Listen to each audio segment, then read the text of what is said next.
Hi I am Vishal and hope you are doing well. तो आज की इस वीडियो में हम डिस्कस करने वाले Rohini commission and OBC reservation. Current के हिसाब से Rohini commission and OBC reservation काफ़ी इंपॉर्टेंट है and UPSC and state PCS exam के पर्सपेक्टिव भी ये टॉपिक काफ़ी इंपॉर्टेंट है। रिसेंटली प्रीवियस एग्जाम जो यूपीएससी का प्रीलिम्स एग्जाम था उसमें एक क्वेश्चन रोहिणी कमीशन से लिया भी गया था। तो आज के इस वीडियो में देखने वाले सबसे पहले कि रिजर्वेशन है क्या, रिजर्वेशन प्रोवाइड क्यों कराया जाता है एंड रिजर्वेशन का जो बेस है इंडिया के अंदर वो कास्ट बेसिस क्यों है एंड इंडिया के अंदर जो रिजर्वेशन की हिस्ट्री है हम उसको देखने वाले एंड जो फैक्चुअल पॉइंट हो गए ओके रिजर्वेशन से रिगार्डिंग हम उन सबको यहाँ पे डिस्कस करने वाले। तो सबसे पहले देखते हैं रिजर्वेशन है क्या। तो रिजर्वेशन का नाम लेते ही आप में से बहुत सारे लोग ऐसे होंगे जिनके मन में बहुत सारे मिथ्स एंड बहुत सारे जो उल्टी सीधी थॉट्स शायद आती होगी। तो कोशिश करूंगा कि उन सभी थॉट्स को आपको दूर कर सकूं। तो रिजर्वेशन क्या है कि रिजर्वेशन एक ऐसा इनिशिएटिव है जो ऐसी कम्युनिटीज़ को प्रोवाइड कराया जाता है जिनकी इकोनॉमिकल, एजुकेशनल एंड पॉलिटिकल जो कंडीशन है अगर लो है तो उन कम्युनिटीज़ को आगे बढ़ाने के लिए ओके उनकी कंडीशन को इम्प्रूव करने के लिए रिजर्वेशन प्रोवाइड कराया जाता है जिससे कि वे कम्युनिटीज़ और कम्युनिटीज़ के साथ में मिलकर इस देश के विकास में अपना सहयोग दे सके। ओके तो रिजर्वेशन बहुत सिंपल सा पॉइंट है, आप समझ सकते हैं कि रिजर्वेशन ऐसी कम्युनिटीज़ को हम प्रोवाइड कराते हैं जिनकी एजुकेशनल, इकोनॉमिकल एंड पॉलिटिकल जो कंडीशन है वो क्या हो, लो हो। ओके तो रिजर्वेशन प्रोवाइड कराने का सीधा सीधा मतलब है टू इम्प्रूव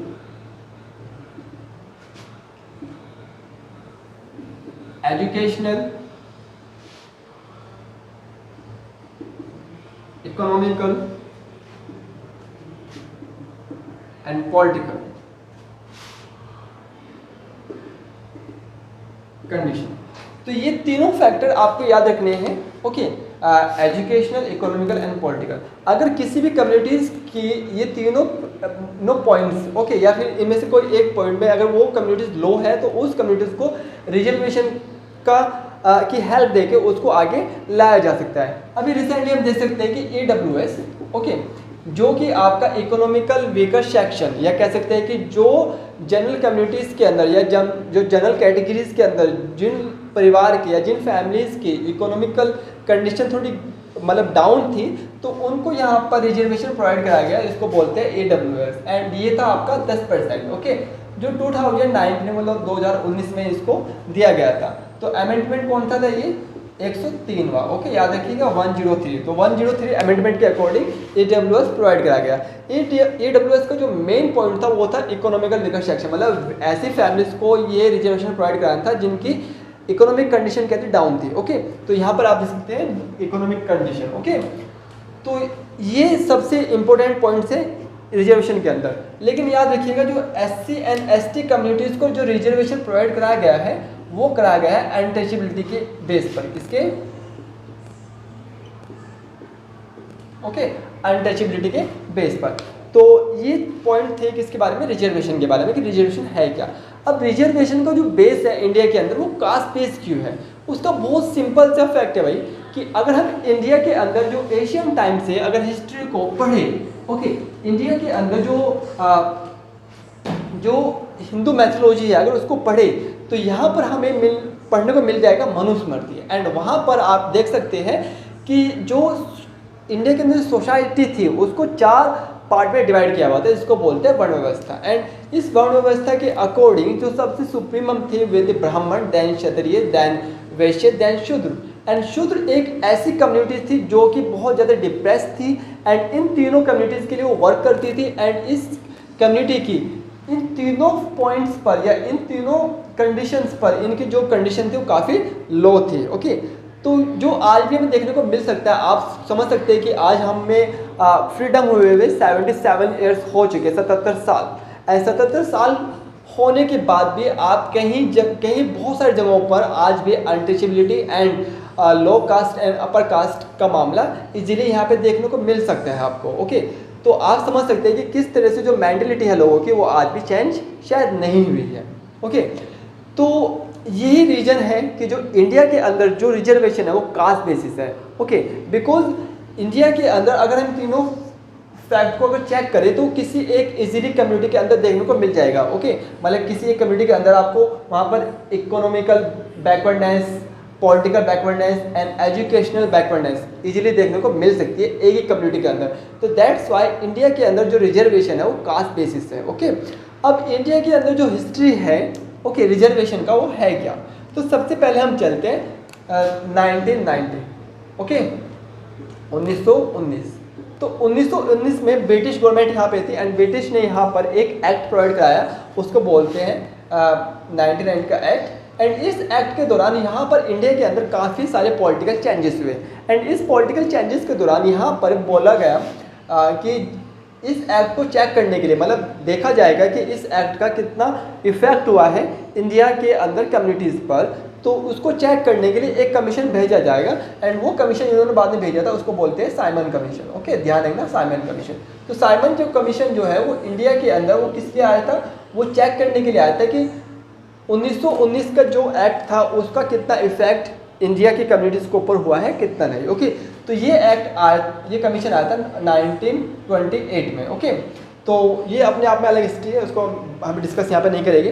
एंड इस कमीशन ने अपनी रिपोर्ट बना के ब्रिटिश गवर्नमेंट को दी एंड ब्रिटिश गवर्नमेंट ने यहाँ पर एक कॉन्फ्रेंस को ऑर्गेनाइज कराया जिसको बोलते हैं round table conference. Okay, round table इसलिए बिकॉज वो पूरा राउंड था इसलिए उसको नाम दिया राउंड टेबल कॉन्फ्रेंस। तो राउंड टेबल कॉन्फ्रेंस, तो राउंड टेबल कॉन्फ्रेंस का जो ये राउंड टेबल कॉन्फ्रेंस जो कंडक्ट की गई थी वो की गई थी साइमन कमीशन की रिपोर्ट के बेस पर। अब यहाँ पर 3 राउंड टेबल कॉन्फ्रेंस हुई है, 1 2 3। ओके, तो फर्स्ट राउंड टेबल कॉन्फ्रेंस में कोई भी आईएनसी का मेंबर नहीं गया। आईएनसी का मतलब है इंडियन नेशनल कांग्रेस का कोई भी मेंबर वहाँ पे नहीं गया। उसका रीजन था बिकॉज उस दौरान पर सभी आईएनसी के जो लीडर्स थे वे ऑलमोस्ट सभी जेल में थे। ओके, सेकेंड यहाँ पर जो राउंड टेबल कॉन्फ्रेंस होती है उससे पहले यहाँ पर इरविन एंड महात्मा गांधी के बीच में एक पैक्ट होता है। ओके, एंड उस पैक्ट के बाद जो गांधी है एंड आईएनसी के और लीडर्स है वो कहाँ जाते हैं, सेकेंड राउंड टेबल कॉन्फ्रेंस में। एंड यहाँ पर ऑलरेडी जो काफ़ी और लीडर भी होते हैं। ओके, उनमें से एक थे doctor Bhimrao Ambedkar. Okay, Ambedkar ji and यहाँ पर एम गांधी भी यहाँ पर उपस्थित थे। तो यहाँ पर अम्बेडकर जी ने जो डिप्रेस क्लासेस थी मतलब जो अनटचेबल कम्युनिटीज़ थी उनके लिए एडवोकेट किया एंड वहाँ पर उनके लिए अलग से सेपरेट इलेक्टोरल की मांग की, जिसको ऑलमोस्ट जो ब्रिटिश थे उन्होंने एक्सेप्ट भी कर लिया था, अप्रूवल भी उन्होंने एक मतलब ऑलमोस्ट दे चुके थे। तो सेकेंड राउंड टेबल के बाद दोनों लीडर्स इंडिया में आते हैं एंड इसके बाद जो गांधी जी है वो सेपरेट इलेक्ट्रोल का क्या करते हैं, विरोध करते हैं। सेपरेट इलेक्ट्रोल का मतलब है कि एक अलग से ओके चुनाव का अधिकार देना, इन शॉर्ट चुनाव का अधिकार देना।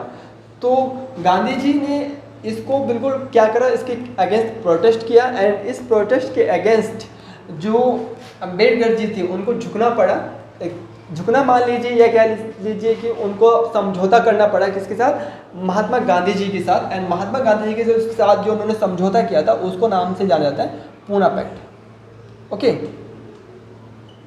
पूना पैक्ट। तो पूना पैक्ट के अकॉर्डिंग यहाँ पर ओके यहाँ पर रिजर्वेशन दिया गया किसको, SC एंड ST कम्युनिटीज़ को उनकी जो जातिगत आधार पर मतलब वो कितनी जनसंख्या में है उस आधार पर। तो यहाँ पर अराउंड 22% जो रिजर्वेशन है वो SC एंड ST कम्युनिटीज़ को प्रोवाइड कराया गया। तो ध्यान रखिए जो SC एंड ST कम्युनिटीज़ का जो रिजर्वेशन प्रोवाइड कराया गया था public employment, education and political में, वो प्रोवाइड कराया गया था पूना पैक्ट के अकॉर्डिंग। एंड उसके बाद जब उन्होंने देखा कि ये पैक्ट हो चुका तो थर्ड जो राउंड टेबल हुई तो वहाँ पर उन्होंने जाके दिखा दिया कि हमारे बीच में समझौता हो चुका है एंड यहाँ पर कोई भी सेपरेट इलेक्टोरल की जरूरत नहीं है। ओके, देन इसके बाद काफ़ी यहाँ पे टाइम बाद इंडिया को फ्रीडम मिला 1947 में। एंड यहाँ पर फ्रीडम मिलने के बाद इंडिया का एक अपना खुद का कॉन्स्टिट्यूशन आया। ओके, तो इंडियन कॉन्स्टिट्यूशन के अकॉर्डिंग मैं यहाँ पे इसको रफ करते हैं। ओके, तो इंडियन कॉन्स्टिट्यूशन के अकॉर्डिंग आर्टिकल 340 ओके आर्टिकल 340 ये आर्टिकल है जो कि सेंट्रल गवर्नमेंट को एम्पावर करता है to set up a commission to investigate. Okay, तो यहाँ पर ध्यान रखिए एक कमीशन को सेटअप कर सकती है गवर्नमेंट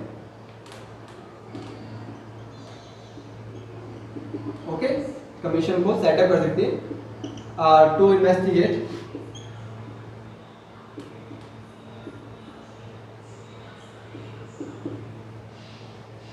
तो इन्वेस्टिगेट करने के लिए यहाँ पर 340 आर्टिकल के अकॉर्डिंग सेंट्रल गवर्नमेंट एक कमीशन को क्या कर सकती है, सेटअप कर सकती है एंड वो क्या कर सकती है, इन्वेस्टिगेट कर सकती है कंडीशन को कि किस कम्युनिटी की कंडीशन जो आपके पास मैंने 3 पॉइंट रखे थे, education, okay, political and economical, उन फैक्टर्स पर वो इन्वेस्टिगेट कर सकती है। तो यहाँ पर आपने देखा कि जो पूना पैक्ट हुआ था, तो पूना पैक्ट में अभी भी बहुत सारी कम्युनिटीज़ ऐसी रह गई थी जिनको शायद रिजर्वेशन मिलना था बट उनको मिल नहीं पाया किसी न किसी रीजन से। तो यहाँ पर जवाहरलाल नेहरू गवर्नमेंट ने ओके 1953 में एक कमीशन को सेटअप किया जिसको जाना जाता है काका कालेलकर। ओके, तो काका कालेलकर के अंडर में एक कमीशन या एक कमेटी सेटअप की गई जिसको जाना जाता है काका कालेलकर कमीशन या काका कालेलकर कमेटी। ओके, तो ये इसको जाना जाता है काका कालेलकर। तो काका कालेलकर की एक अपना खुद का इतिहास है। ओके, ये भी फ्रीडम फाइटर रहे हैं एंड एक पॉलिटिशियन भी रहे हैं एंड एक पार्लियामेंट मेंबर भी रहे हैं। ओके, एंड इनकी नज़दीकी रही है महात्मा गांधी से बहुत ज़्यादा। तो इनके अंडर में फर्स्ट ओबीसी कमीशन का सेटअप किया गया और ये किया था जवाहरलाल नेहरू ने। ओके, तो इन्होंने यहाँ पर बहुत सारी चीज़ों को फाइंड किया। इनके अकॉर्डिंग जो इंडिया के अंदर 2399 ओके, मतलब अराउंड ये मान लीजिए कि 2400 कम्युनिटीज़ ऐसी थी जो ओबीसी कैटेगरी के अंदर इन्होंने रिस्ट्रिक्ट की थी। ओके, एंड इन्होंने यहाँ पर बोला था कि जितने भी इंडिया के अंदर वुमेन्स हैं, जितनी भी वुमेन्स हैं उनको ट्रीट करना चाहिए ऐसे ओबीसी, बिकॉज उस टाइम पर इंडियंस वुमेन्स की जो कंडीशन थी, ओके, चाहे वो इकोनॉमिकल हो या फिर पॉलिटिकल हो या फिर एजुकेशनल हो, वो काफ़ी लो थी। इवन आज भी लो है। आप देख सकते हैं कि पॉलिटिकल में ओके कितने मेंबर्स जो है वो वुमेन्स हैं।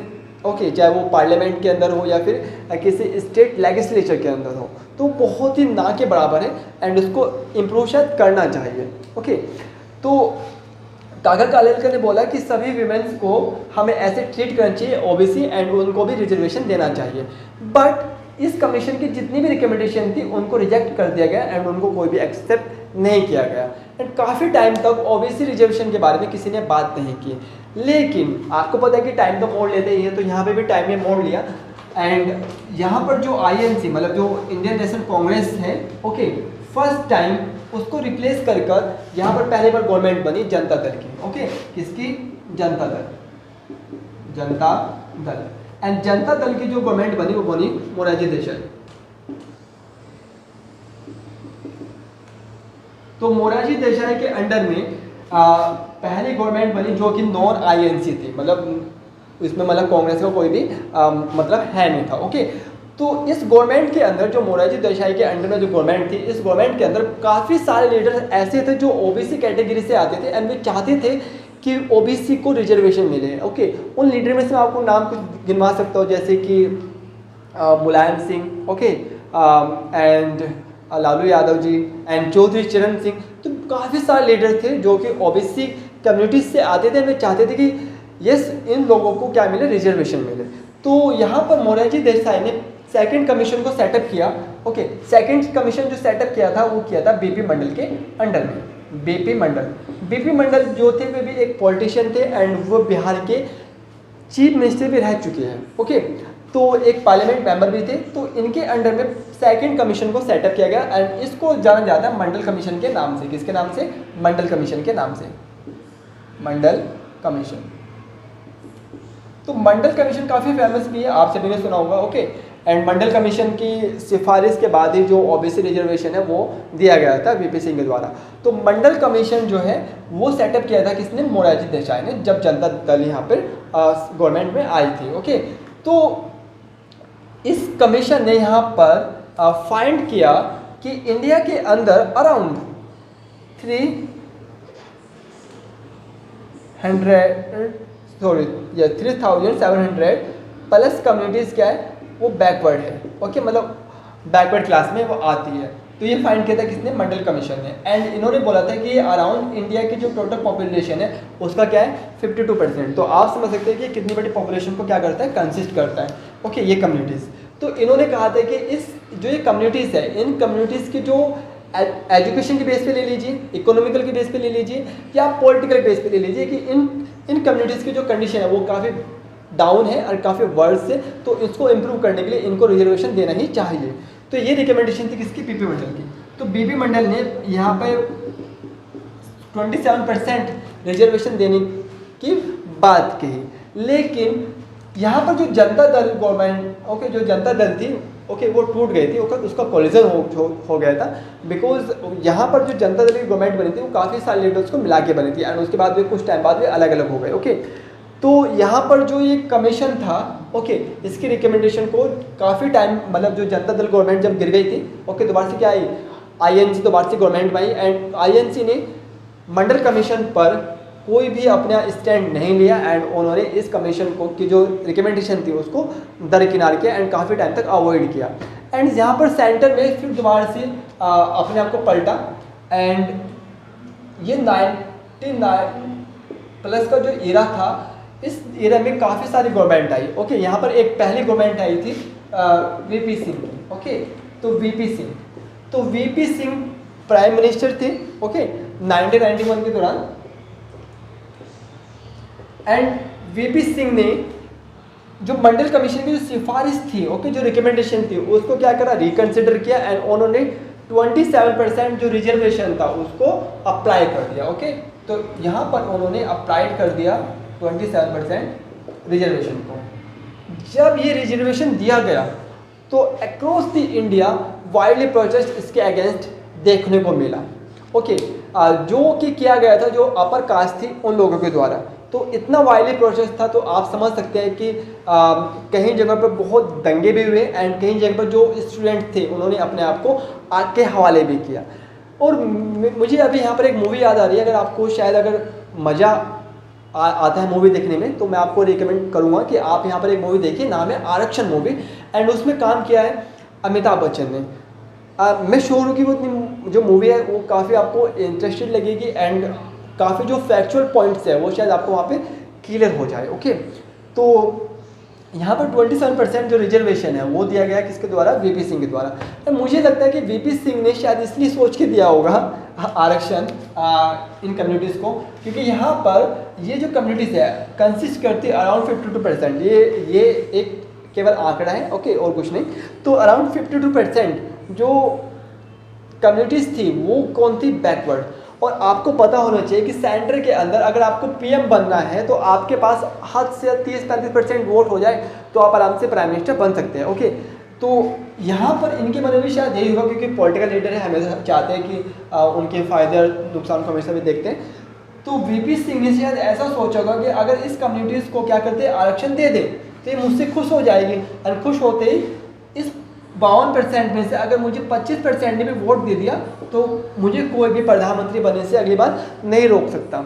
लेकिन जब अगली बार इलेक्शन हुए वो बहुत ही जल्दी हुए, बिकॉज जब आरक्षण इन्होंने यहाँ पर दिया, ओबीसी रिजर्वेशन मतलब दिया, तो यहाँ पर इनकी जो गवर्नमेंट है वो काफ़ी टाइम तक नहीं चल पाई और वो गिर गई थी। ओके, तो आप समझ सकते हैं कि वीपी सिंह ने कितना बड़ा सेक्रीफाइस किया इस आरक्षण को देने के लिए।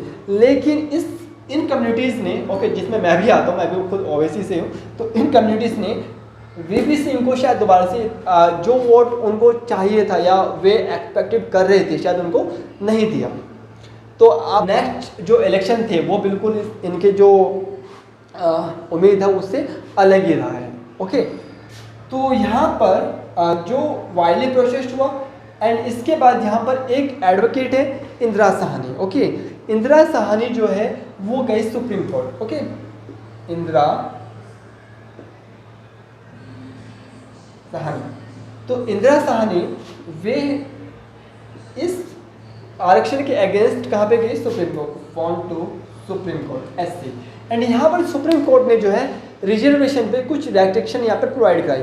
अब यहाँ पर इस जजमेंट ये जजमेंट जो है काफ़ी इंपॉर्टेंट था सुप्रीम कोर्ट का। तो इस जजमेंट के अकॉर्डिंग जो टोटल रिजर्वेशन है इंडिया के अंदर वो 50% से बियॉन्ड नहीं जा सकता। तो यहाँ पे देखिए जो सी मतलब जो सुप्रीम कोर्ट का जो रिकमेंडेशन था पहले क्या कि जो रिजर्वेशन है, रिजर्वेशन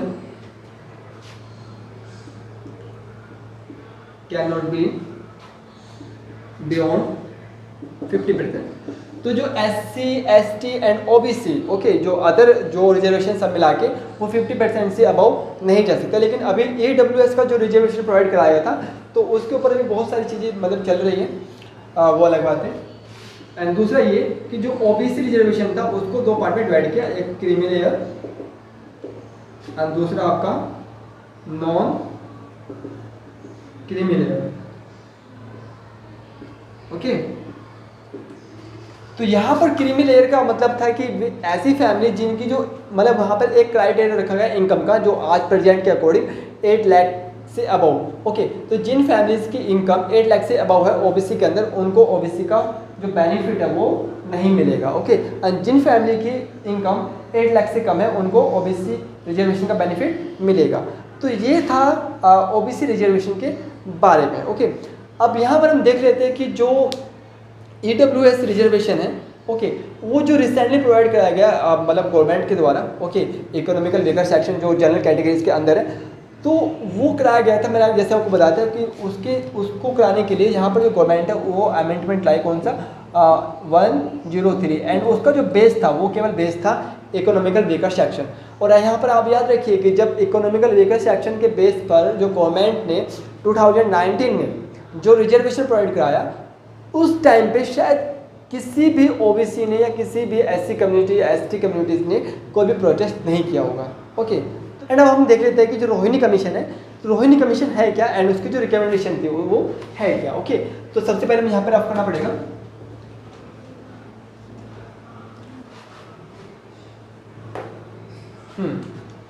तो रोहिणी कमीशन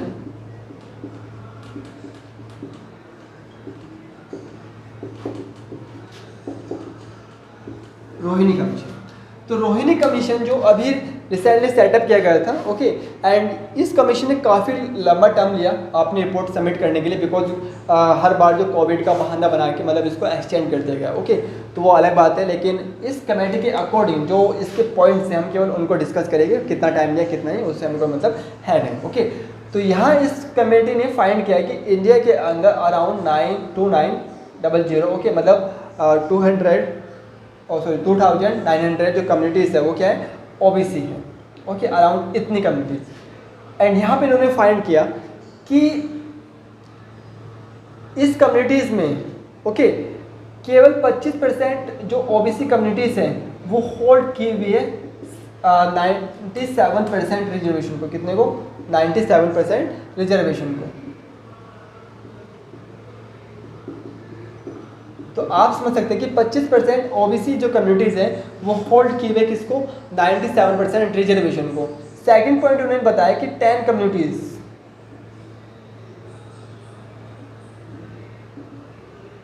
वो होल्ड किए हुए अराउंड 25% रिजर्वेशन को। आप समझ सकते हैं केवल 10 जातियाँ OBC के अंदर वो होल्ड किए हुए कितने 25% रिजर्वेशन को। तीसरा पॉइंट उन्होंने यहाँ पे बताया कि 37% कम्युनिटीज़ ऐसी है जिनका जो रिप्रेजेंटेशन है वो क्या है 0 है। ओके एंड नेक्स्ट पॉइंट उन्होंने यहाँ पे बताया कि अराउंड 38% कम्युनिटीज़ ऐसी है जो केवल और केवल 2.8% रिजर्वेशन को होल्ड किए हुए।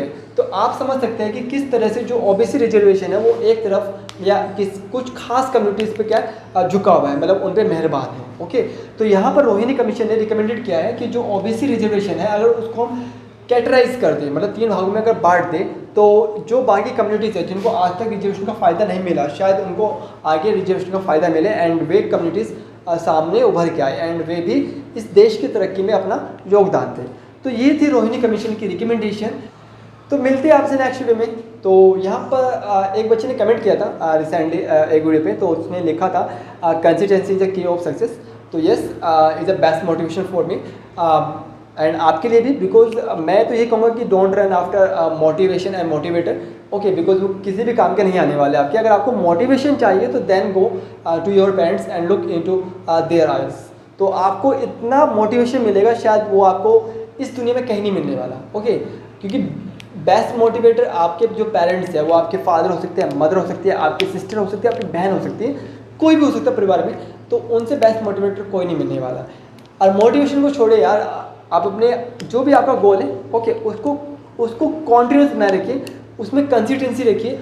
हो सकता है लेट से, लेकिन मिलेगा जरूर। ओके, तो इस उम्मीद के साथ आज आपसे अलविदा लेता हूँ। तो मिलते हैं आपसे नेक्स्ट वीडियो में। Have a good day and good luck, bye.